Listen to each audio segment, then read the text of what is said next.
Hello, my name is John Secker and I'm going to talk to you tonight about growing rare arable plants in cultivated margins. I work on an arable farm on the western edge of Breckland on the southwest Norfolk, northwest Suffolk county boundary. Breckland is an area of approximately 500 square miles where the soil type is mainly very light sand, underlain by a bedrock of chalk.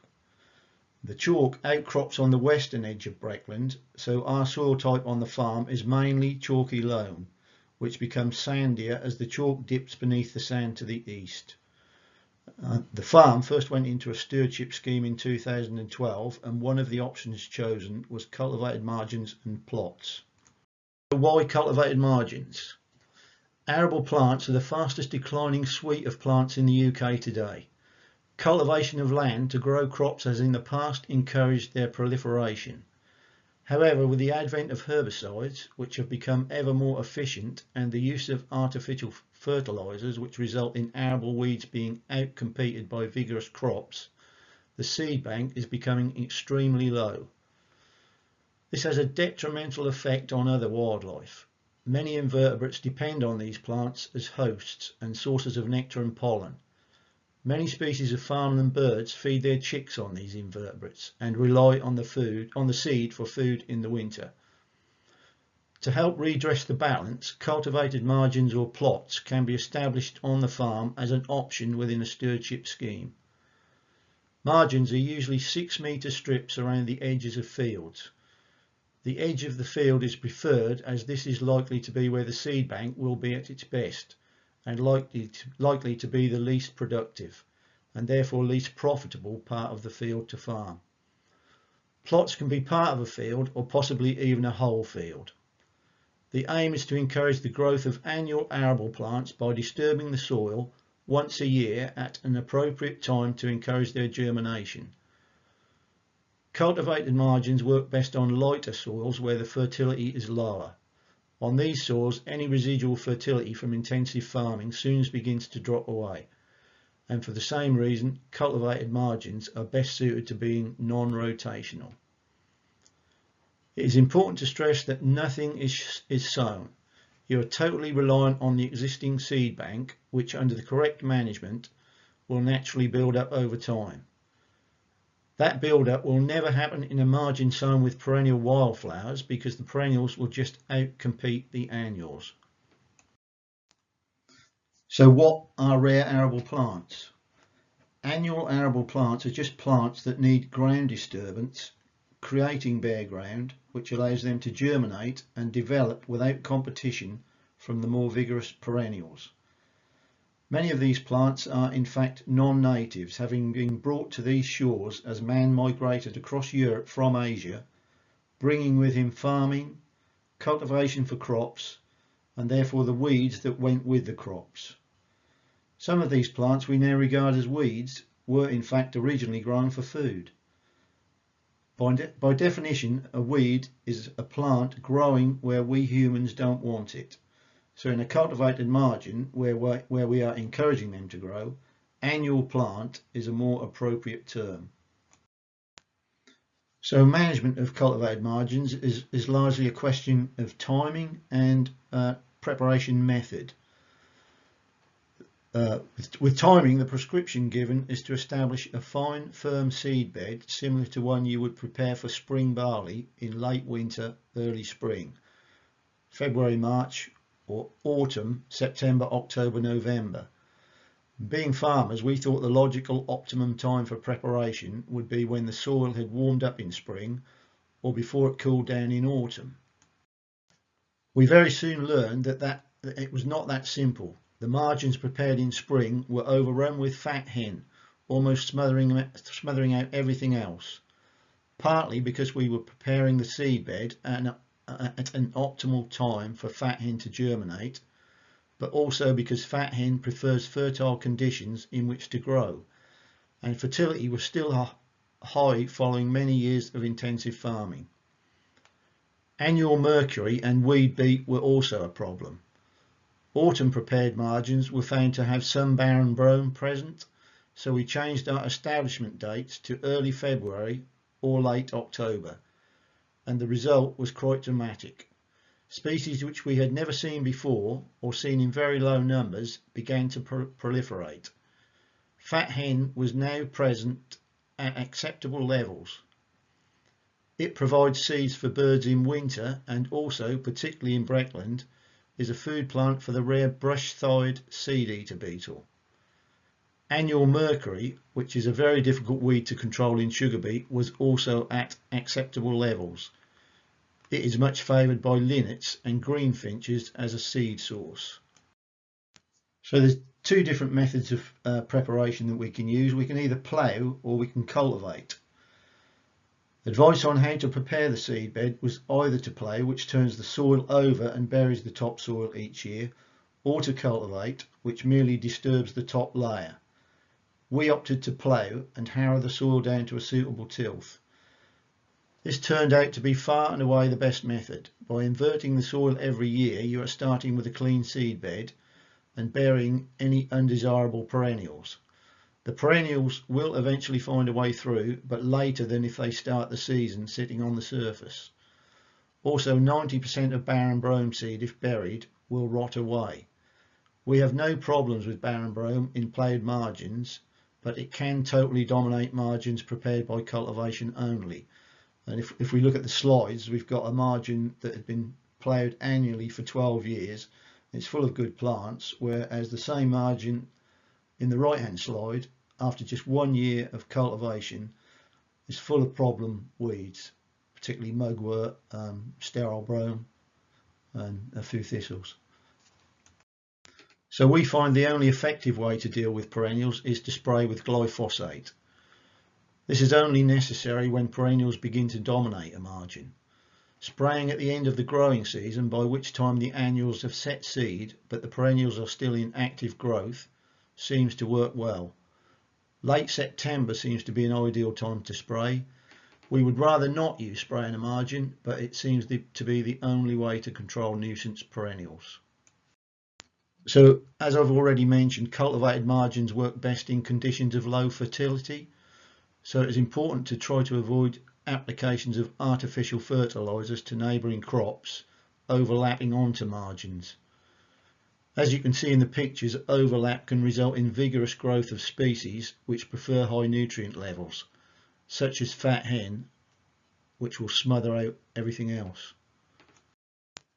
Another problem weed on the farm was fiddleneck, an alien plant brought into the UK in the 1950s in carrot seed from North America.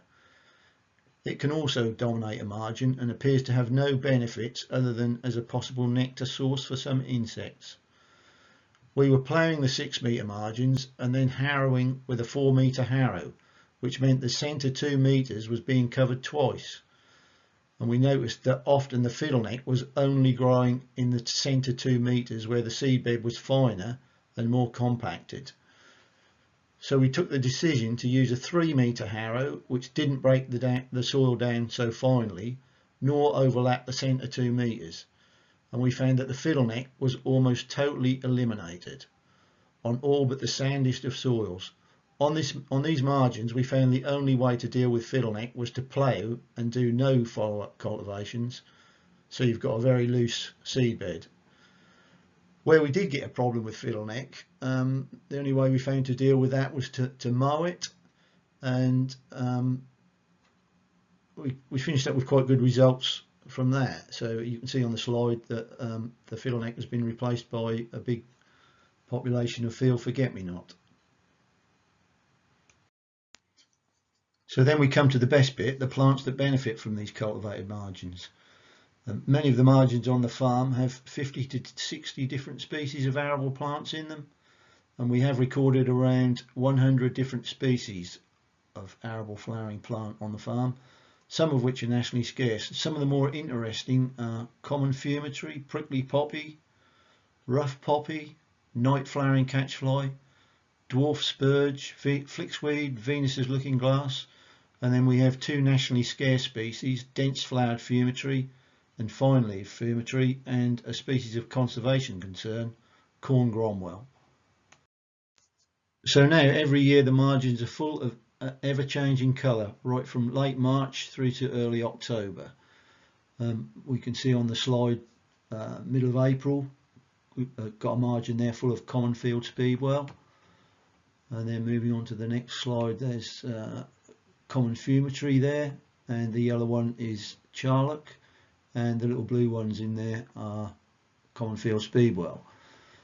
And then by the middle of June, which is when the margins are really at their best, we've got that really diverse range of plants. So moving on to late June, in that margin, in that plot rather, you can see rough poppy, and then all the little bright ones around that rough poppy, prickly poppy, and in the background common poppy. And then in the a different margin at the same time, we've got white campion in there, bladder campion, and common poppy. And then mid-July, again a big change in the margin, we've got lots of scentless mayweed and common poppy. So we can see on this slide what a diverse range of species you can get in a very small area. This is just 1 square metre with 9 species in.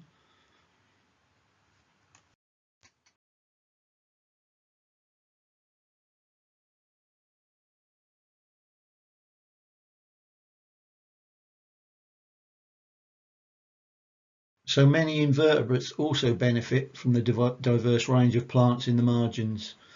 And whilst we would rather not use glyphosate to control perennials, spraying does not seem to be having a negative effect on invertebrates. The University of East Anglia ran some pitfall traps in the margins in 2023. The contents were identified by an experienced entomologist, and he described what he found as absolutely monumental. He also ran his own pitfall traps, and he said that he had never recorded so many species in one day anywhere ever. Across the Brecks as a whole, 328 species of invertebrates were recorded from samples from the margins, compared to only 67 species in cropped field samples. There were 2 county first records for beetles, a county second record for a beetle, and also a species of leafhopper only recently found new to the UK, making this only the 3rd site where it has been found. He also found flicksweed flea beetle, which is a red databook species only recorded in Breckland, and again only its 3rd known site in the UK. Another red databook species confined to the Breckland is grey carpet moth. Walking the margins around 2 fields at dusk, we found around 100 individuals. Many farmland bird species benefit from the abundance of invertebrates in cultivated margins to feed their chicks. For instance, corn bunting, yellowhammer, skylark and grey partridge. So one of the most rewarding aspects of having cultivated margins on the farm for me has been the return of turtle doves. Turtle doves were a very common bird on the farm during the 70s and 80s, but in common with much of the rest of the UK, a catastrophic decline in numbers resulted in no sightings for many years. That decline is partly driven by the lack of seed from annual arable plants, upon which turtle doves depend, but helped by supplementary feeding early in the season and foraging habitat in the cultivated margins, numbers of turtle doves began to build up again. It has been found that adult turtle doves can manage on supplied supplementary feed. However, to thrive, the fledglings need natural seed, such as that found in cultivated margins. Fumitory is often quoted as being a favourite of turtle doves, and that is indeed true. However, they will eat a wide variety of different seeds, including very common ones such as chickweed. So just because you don't have fumitory doesn't mean that you will not get turtle doves. A perfect margin for turtle doves to feed in is one with a wide variety of different arable plants providing the seed, and at least 30% bare ground, because turtle doves do not like feeding in dense rank vegetation. So now we have a thriving population of turtle doves, and we have recorded up to 17 birds feeding together in a margin. This camera trap video enables us to see turtle doves using cultivated margins. They are feeding on fumitory, and you can see the bird in the foreground plucking semi-ripe seeds from the plants. But obviously margins aren't just used for foraging, because you can see in this clip a male displaying and chasing a female, calling as well.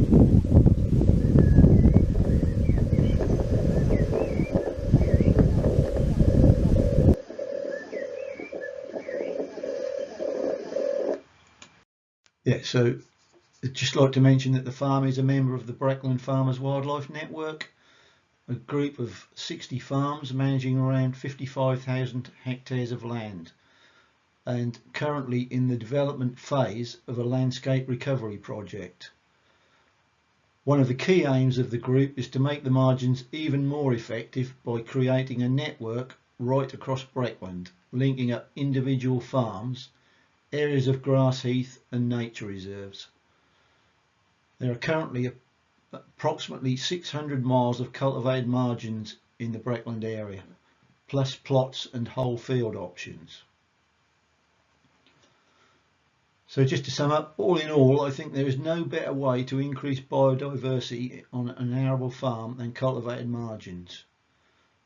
Managed correctly, they benefit arable plants generally, and especially many rare plants, and therefore in turn invertebrates, farmland birds and mammals. So thanks for listening, and I just hope this may have encouraged landowners to take up cultivated margin options, or for those with cultivated margins, given some advice as to their management. Thank you.